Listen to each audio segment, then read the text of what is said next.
কি আপনি মনে করছেন যে তারা এই কথা জানে না বা এই হাদিস জানে না যে ডান হাত দিয়ে খেতে হয়? আপনি কি এমন মনে করছেন? আপনি তো শুধু এতটুকু জানেন যে ডান হাত দিয়ে নিতে হয়, ডান হাত দিয়ে খেতে হয়। কিন্তু যারা বাম হাত দিয়ে নিচ্ছে ওই গাজার মানুষগুলি, ওদের এই হাদিসও মুখস্থ আছে আপনার চেয়ে ভালো। মাহফিল কর্তৃপক্ষের প্রতি অনুরোধ, খবরদার, আমি এইভাবে আর ঝাঁকে মানুষ এদিক দিয়ে আসুক এটা আমি চাই না। বসেন, এদিক দিয়ে আসছেন কেন? ওই জায়গায় 5 জন মানুষ দাঁড়িয়ে যান, যারা আসবে ওরা পিছনে বসবে। বারবার আপনারা অসুবিধা করছেন কেন শ্রোতা? আমারও অসুবিধা হচ্ছে, যারা শুনছে তাদেরও অসুবিধা হচ্ছে। প্রয়োজন নাই স্টেজে নিয়ে আসার কাউকে, কোনো দরকার নেই। স্টেজে আসা লাগবে এ কথা কে বলেছে? মাঝে মাঝে দেখবেন আব্দুর রাজ্জাক বিন ইউসুফ, আমরাও শ্রোতাদের কাতারে বসে গিয়ে কথা শুনে যেন বিশৃঙ্খলা না হয়।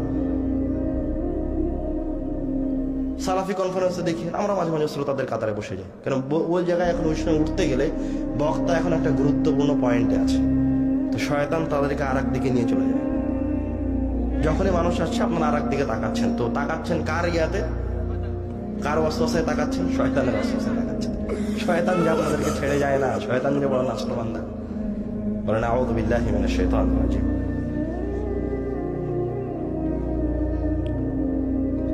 কি বলছিলাম যে তাদের অবস্থা এতটাই খারাপ যে ডান হাতের ফজিলতের কথা বলার পরেও তারা বাম হাতে এতটা অভ্যস্ত যে আবার দিতে গেল আবার তারা বাম হাত দিয়ে নিচ্ছে। আর আমি তো যা দেখেছি তা বললামই। তো রব্বুল আলামিন, ঠিক আছে তাদের ওপর জুলুম হচ্ছে, তারা নিষ্পেষিত, নির্যাতিত, এর পিছনে একটা কারণ যে কোনো মুসলিম রাষ্ট্র তাদের সহযোগিতা করছে না, মেনে নিলাম, কারণের একটা কারণ। আর একটা কারণ তারা নিজেরাই দলে দলে বিভক্ত, মেনে নিলাম, এটাও একটা কারণ। তাদেরকে কেউ সহযোগিতা করছে না, তাদের পাশে কেউ দাঁড়াচ্ছে না, তারা দলে দলে বিভক্ত, কেউ তাদের পাশে দাঁড়াচ্ছে না। এবং তৃতীয় কারণ যেটা আমাদের সামনে সবচেয়ে বেশি আসে, যে মুসলমানেরা শক্তিতে দুর্বল। এটা হচ্ছে শয়তানের পক্ষ থেকে ইলহাম করা কথা, যে মুসলমানেরা শক্তিতে দুর্বল। কবে মুসলমানেরা শক্তিশালী ছিল? অস্ত্রে শক্তিশালী ছিল। মুসলমানেরা অস্ত্রে দুর্বল, এই জন্য পিছিয়ে থাকবে, এটা কার পক্ষ থেকে কথা? শয়তানের পক্ষ থেকে কথা। কোন যুদ্ধে মুসলমানেরা অস্ত্রে শক্তিশালী হয়ে বিজয় অর্জন করেছে? কোন একটা যুদ্ধ। আগামীকালকে খোলাসাতুল কালাম হচ্ছে, আগামীকালকে যদি ফিলিস্তিনের সব মানুষ আল্লাহ রাসূলের সুন্নাতে ফিরে আসে, সবার মুখে যদি দাড়ি দেখা যায়, প্রত্যেকটা মানুষকে দেখে যদি মনে হয় যে এটা আল্লাহ রাসূলের অনুসারী, চিন্তা করতে না হয়, আর ওই মানুষগুলি, ওই মহিলাগুলি যদি যারা যুদ্ধ করছে তাদের জন্য দোয়া করতে শুরু করে, আর যারা যুদ্ধের ময়দানে যুদ্ধ করছে তারা যদি আল্লাহ রাসূলের সুন্নাতে ফিরে আসে, দাড়িগুলি না চাচ্ছে, টাকনুর নিচে কাপড় পরিধান না করে, তো রব্বুল আলামিন তো ওয়াদা করে রেখেছেন ওদেরকে সহযোগিতা করা।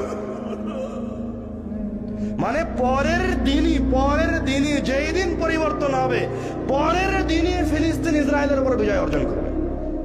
সন্দেহ আছে নাকি? সরিষা সমপরিমাণ সন্দেহ নেই।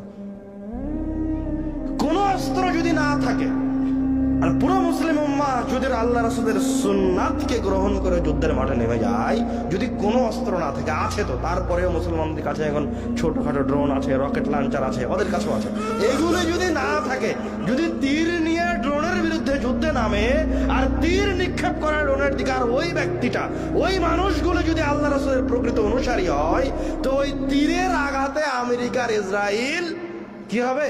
ধ্বংস হয়ে যাবে। কেন ধ্বংস হবে? এটা আল্লাহর ওয়াদা, আল্লাহ সহযোগিতা করবেন। আরে তুমি যে তীরটা চালাচ্ছ, ওটা তোমার শক্তিতে যাওয়া তীর না, ওটা কার শক্তিতে যাওয়া তীর? আল্লাহর শক্তিতে যাওয়া তীর। তখন শুধু তুমি নয়, রব্বুল আলামিনের ফেরেশতারা যুদ্ধে নামবে। আর একটু স্পষ্ট করে দিই কিভাবে স্পষ্ট হবেন। বদরের যুদ্ধে সাহাবায়ে কেরামগণ 300 জন, আর কাফেরেরা 1000। উহুদের যুদ্ধে সাহাবায়ে কেরাম 700, আর কাফেরেরা 3000। এর চেয়েও ভয়ঙ্কর যুদ্ধ খন্দকের যুদ্ধে আল্লাহ রাসূল এবং তার সাহাবায়ে কেরামগণ মদিনা থেকে বের হননি যুদ্ধের জন্য। এত পরিমাণ সৈন্য একত্রিত হয়েছে তাদেরকে মুহাম্মদ সাল্লাল্লাহু আলাইহি ওয়াসাল্লামের নামকে এই পৃথিবী থেকে মিটিয়ে দেওয়ার জন্য। পুরো মদিনা ঘেরাও করে রেখেছে। পুরো আরবের যত কাবিলা আছে, যত কাফের মুশরিকারা আছে, সবাই একত্রিত হয়ে প্রায় 10,000 সৈন্য বাহিনী ঘেরাও করে রেখেছে মদিনাকে। আর মদিনার ভিতরে কয়েকশো ইহুদি গাদ্দার অবস্থান করছে। এর চেয়েও আরো ভয়ঙ্কর যুদ্ধ মুতার যুদ্ধ, যে যুদ্ধে আল্লাহ রাসূল উপস্থিত নাই। মানে যেটা শক্তি, মানে যখন আল্লাহ রাসূল পাশে উপস্থিত থাকে তখন একটা শক্তি কাজ করে। আর আল্লাহ রাসূল উপস্থিত নাই মুতার যুদ্ধে।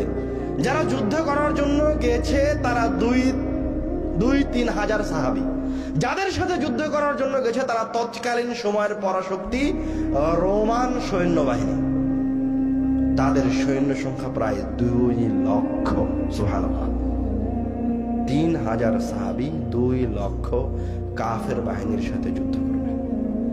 2 লক্ষ বাহিনী যদি কোনো অস্ত্র ছাড়াই তাদের উপরে দিয়ে দৌড়ে পার হয় তো কিছুক্ষণ পরে খুঁজে পাওয়া যাবে না, কোথায় এমনি হারিয়ে যাবে 3 হাজার সৈন্যবাহিনী। তারা কি এই সমস্ত যুদ্ধের কোনো একটা যুদ্ধে হেরে গেছে? কোনো একটা যুদ্ধে? কোনো যুদ্ধে হারেনি। তো তাদের শক্তি কোথায় ছিল? আরে তারা যখন তাদের ঘোড়া নিয়ে, উট নিয়ে রোমানদের মোকাবেলা করতে গেছে, রোমানদের হস্ত বাহিনী দেখে ঘোড়া উট উল্টা দিকে ফিরে আসছে। কেননা আরবের ঘোড়া উট ওইগুলো দেখতে অভ্যস্ত নয়, তাদের সামনে টিকে থাকা মুশকিল। তারপরেও তারা ওই সমস্ত যুদ্ধে জয় অর্জন করেছে। তো সেই জয়টা কিভাবে ছিল? কিসের মাধ্যমে ছিল? ওনারা ছিল শিক্ষিত মুসলমান। ওর মাথা থেকে পা পর্যন্ত দেখলে বোঝা যেত ও নিজে একদম, ওকে দেখলে মনে হতো যে আল্লাহ রাসূল সাল্লাল্লাহু আলাইহি ওয়াসাল্লামের বেশে আরেকজন তার বান্দা দাঁড়িয়ে আছে রব্বুল আলামিনের। সুবহানাল্লাহ।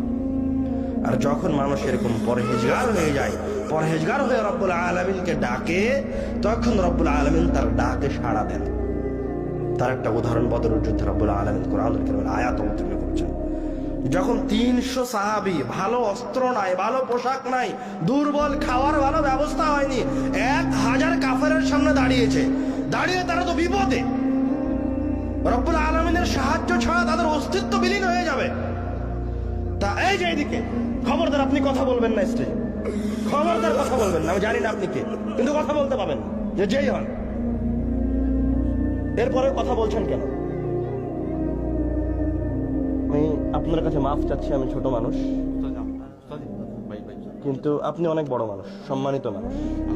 আপনি যদি কথা বলেন তাহলে আমি আব্দুর রহিম বিন আব্দুর রাজ্জাক কথা বলবো না, নেমে যাবো স্টেজ থেকে। না, তাহলে আপনাকে বাইরে গিয়ে কথা বলতে হবে। আমি কথা বলার সময় কথা বলতে পারবো না, তাহলে আমি বিদায় নিই। এটা আল্লাহ রাসূলের হাদিস শ্রবণের দার্সের আদব। আমি সকল মানুষের সামনে আপনার কাছে এবং বড় মানুষের কাছে ক্ষমা প্রার্থী।